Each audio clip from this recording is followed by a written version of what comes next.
Notas de Elena de White para la lección de cada día. Lección 5. La experiencia de la unidad en la iglesia primitiva. Sábado 27 de octubre. Cristo hizo provisión para que su iglesia fuera un cuerpo transformado, iluminado por la luz del cielo, que poseyese la gloria de Emmanuel. Él quiere que todo cristiano esté rodeado de una atmósfera espiritual de luz y paz. No tiene límite la utilidad de aquel que, poniendo el yo a un lado, da lugar a que obre el Espíritu Santo en su corazón y vive una vida completamente consagrada a Dios. ¿Cuál fue el resultado del derramamiento del Espíritu en el día del Pentecostés? Las buenas nuevas de un Salvador resucitado fueron proclamadas hasta los confines más remotos del mundo habitado. El corazón de los discípulos quedó sobrecargado de una benevolencia tan completa, profunda y abarcante que los impulsó a ir hasta los confines de la tierra. Mientras proclamaban la verdad tal cual es en Jesús, los corazones cedían al poder del mensaje. La iglesia veía a los conversos acudir a ella desde todas las direcciones. Los apóstatas se volvieron a convertir. Los pecadores se unían con los cristianos en la búsqueda de la perla de gran precio. Cada cristiano veía en su hermano la divina similitud del amor y la benevolencia. Un solo interés prevalecía.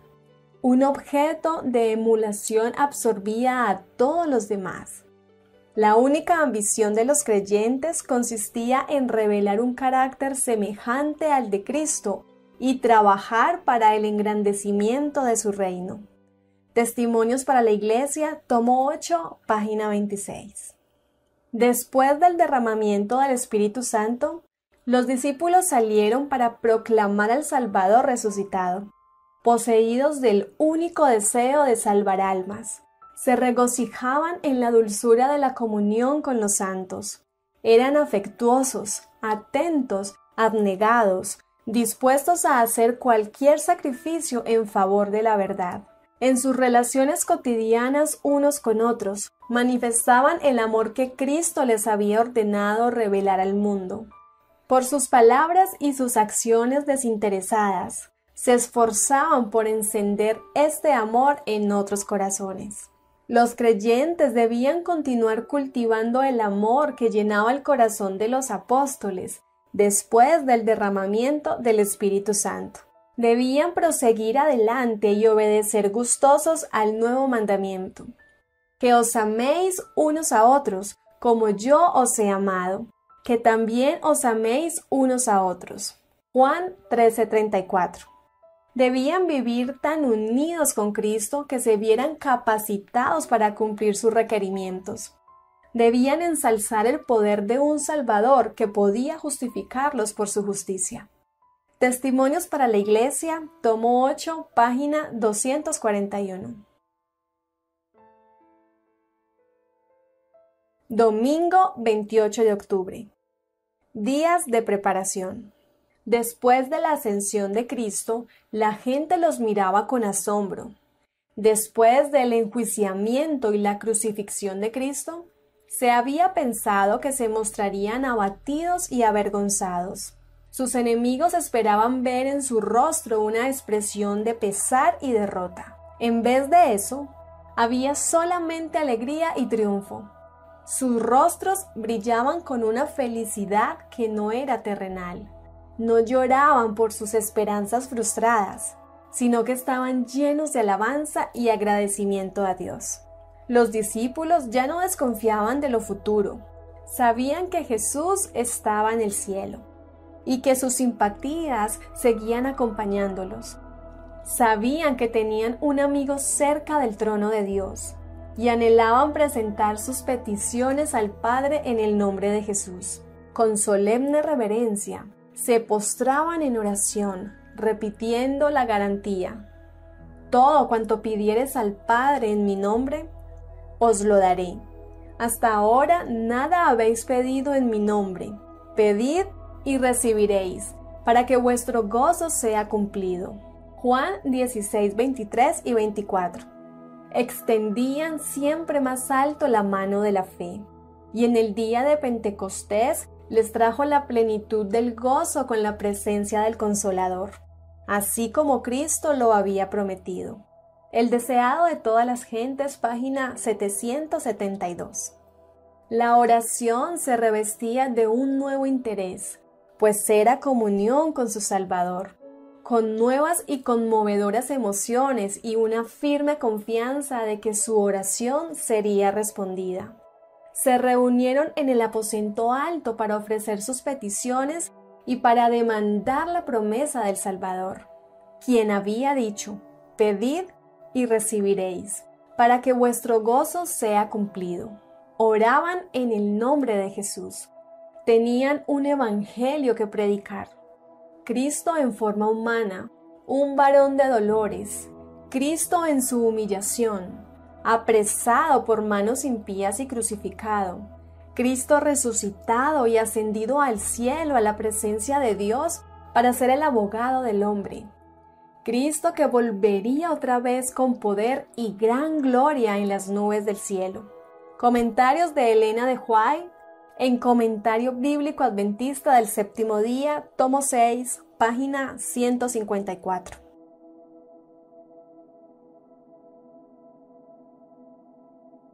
Lunes 29 de octubre. De Babel al Pentecostés. Notemos que el Espíritu fue derramado después que los discípulos hubieron llegado a la unidad perfecta.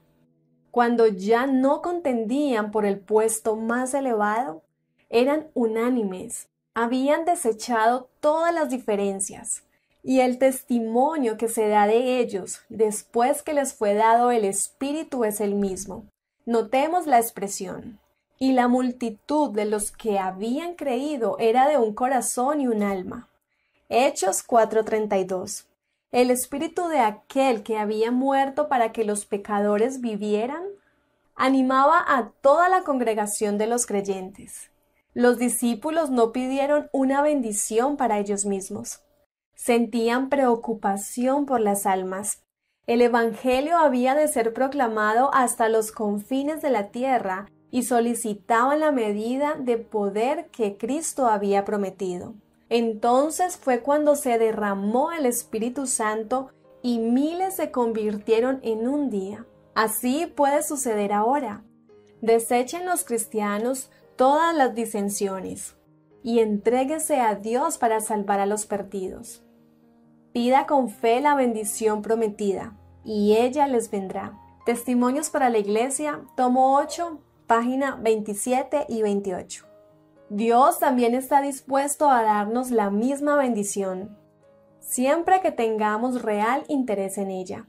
El Señor no cerró los depósitos celestiales después de haber derramado su Espíritu sobre los primeros discípulos. También nosotros podemos recibir la plenitud de su bendición. Si no contamos con su poder es por la indiferencia, el letargo espiritual y nuestra indolencia. Abandonemos la mortal formalidad. Recibiréis poder, página 25.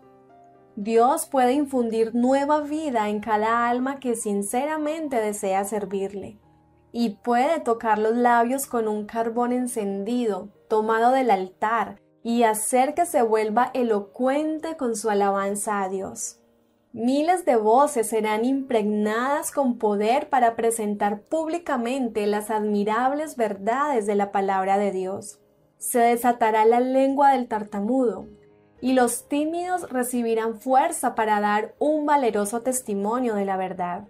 Quiera el Señor ayudar a su pueblo a limpiar el templo del alma de toda contaminación y mantener una relación tan íntima con Él que puedan ser participantes de la lluvia tardía cuando ésta se derrame. Comentarios de Elena de White en Comentario Bíblico Adventista del Séptimo Día. Tomo 6, página 1055.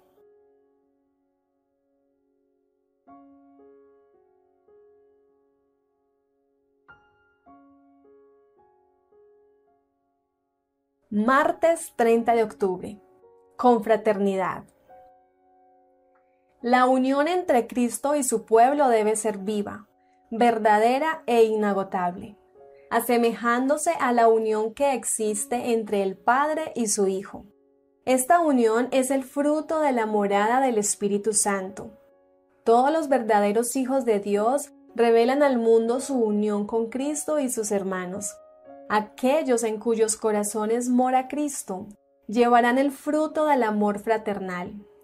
Comprenderán que como miembros de la familia de Dios están señalados para cultivar, fomentar, perpetuar el amor y la amistad cristianos. El espíritu, la palabra y la acción. Ser hijos de Dios, miembros de la familia real, significa más de lo que muchos suponen. Los que son considerados por Dios como sus hijos revelarán amor cristiano los unos por los otros. Vivirán y obrarán con un propósito: representar apropiadamente a Cristo ante el mundo. Por su amor y unidad mostrarán al mundo que son portadores de las credenciales divinas. Por la nobleza de su amor y su abnegación, demostrarán a los que los rodean que son verdaderos seguidores del Salvador. Por esto conocerán todos los hombres que sois mis discípulos, si os amáis los unos a los otros. Hijos e hijas de Dios, página 295. Los apóstoles llegaron a ser lo que fueron por la gracia de Dios. La devoción sincera y humildad y la oración ferviente los pusieron en íntima comunión con Él. Se sentaron con el Señor en los lugares celestiales. Comprendieron la enormidad de su deuda para con Él. Mediante la oración sentida y perseverante obtuvieron el don del Espíritu Santo. Y luego salieron cargados con la responsabilidad de salvar almas y colmados de celo a extender los triunfos de la cruz. Y como resultado de sus labores, muchas almas fueron trasladadas de las tinieblas a la luz y se organizaron numerosas iglesias. Testimonios para la Iglesia, tomo 7, página 33. Las palabras: id por todo el mundo y predicar el Evangelio a toda criatura, Marcos 16:15, se dirige a todos los que siguen a Cristo. Todos los que son ordenados a la vida de Cristo están ordenados para trabajar por la salvación de sus semejantes. Ha de manifestarse en ellos el mismo anhelo que Él sintió en su alma por la salvación de los perdidos. No todos pueden desempeñar el mismo cargo, pero hay cabida y trabajo para todos. Todos aquellos a quienes han sido concedidas las bendiciones de Dios deben responder sirviendo realmente y han de emplear todo don para el progreso de su reino. Testimonios para la Iglesia, tomo 8, página 23.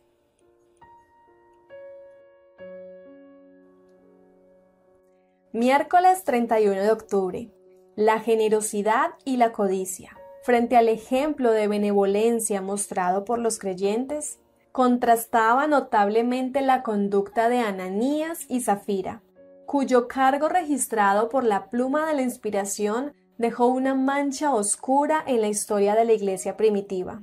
Bajo la influencia directa del Espíritu de Dios, Ananías y Zafira habían hecho una promesa de dar al Señor el importe de la venta de cierta propiedad. Más tarde, Ananías y Zafira agraviaron al Espíritu Santo cediendo a sentimientos de codicia.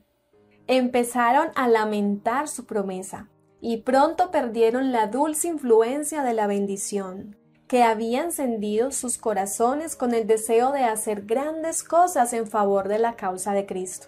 Pensaban que habían sido demasiado apresurados, que debían considerar nuevamente su decisión. Sintiendo vergüenza de que sus hermanos supieran que sus almas egoístas les hacían dar de mala gana lo que habían dedicado solemnemente a Dios, decidieron deliberadamente vender la propiedad y pretender dar todo el producto al fondo general, cuando en realidad se guardarían una buena parte para sí mismos. Así se asegurarían el derecho de vivir del fondo común y al mismo tiempo ganarían alta estima entre sus hermanos. Los Hechos de los Apóstoles, página 59. La benevolencia constante y abnegada es el remedio de Dios para los pecadores ulcerosos del egoísmo y la codicia. Dios ha dispuesto que la benevolencia sistemática sostenga su causa y alivie las necesidades de los sufrientes y menesterosos. La práctica constante del plan de Dios de la benevolencia sistemática debilita la codicia y fortalece la benevolencia. Dios conoce nuestro peligro y nos ha protegido contra él con medios que previenen nuestra propia ruina. Se requiere el ejercicio constante de la benevolencia para que la fuerza del hábito en las buenas obras pueda quebrar las fuerzas del hábito en una dirección opuesta. Testimonios para la Iglesia, tomo 3, página 601.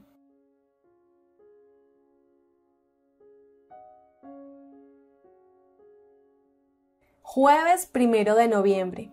Recuerden a los pobres. Los pobres son la heredad de Dios. Cristo ha dado su vida por ellos. Él demanda a aquellos a quienes ha colocado para que actúen como sus mayordomos, que den libremente de los medios que les han sido confiados para aliviar a los pobres y para sostener la obra de Dios en la tierra. El Señor es rico en recursos. Ha colocado a los hombres para que actúen como sus tesoros en este mundo. Lo que Él les ha dado han de usarlo en el servicio de Dios. El Ministerio de la Bondad, página 286. En toda iglesia debe establecerse un fondo para los pobres. Luego, cada miembro presentará una ofrenda de agradecimiento a Dios cada semana o cada mes, según resulte más conveniente. Esta ofrenda expresa nuestra gratitud por los dones de la salud, el alimento y las ropas cómodas. Y en la medida en que Dios nos bendiga con estas comodidades, apartaremos recursos para los pobres, los dolientes y los angustiados. Recordemos a los pobres, privémonos de algunos de nuestros lujos, sí, aún de comodidades, y ayudemos a aquellos que pueden obtener solamente la más escasa alimentación e indumentaria. Al obrar en su favor, obramos para Jesús en la persona de sus santos. Él se identifica con la humanidad doliente. Demos regularmente, sea 10, 20 o 50 centavos por semana, según lo que quisiéramos ver anotado en el registro celestial en el día de Dios. El Ministerio de la Bondad, página 286 y 287. La medida de la regla de oro es la verdadera norma del cristianismo, y todo lo que no llega a su altura es un engaño. Una religión que induce a los hombres a tener en poca estima a los seres humanos, a quienes Cristo consideró de tanto valor que dio su vida por ellos. Una religión que nos haga indiferentes a las necesidades, los sufrimientos o los derechos humanos. Es una religión espuria. Al despreciar los derechos de los pobres, los dolientes y los pecadores, nos demostramos traidores a Cristo. El cristianismo tiene tan poco poder en el mundo porque los hombres aceptan el nombre de Cristo, pero niegan su carácter en sus vidas. Por estas cosas, el nombre del Señor es motivo de blasfemia. El discurso maestro de Jesucristo, página 115.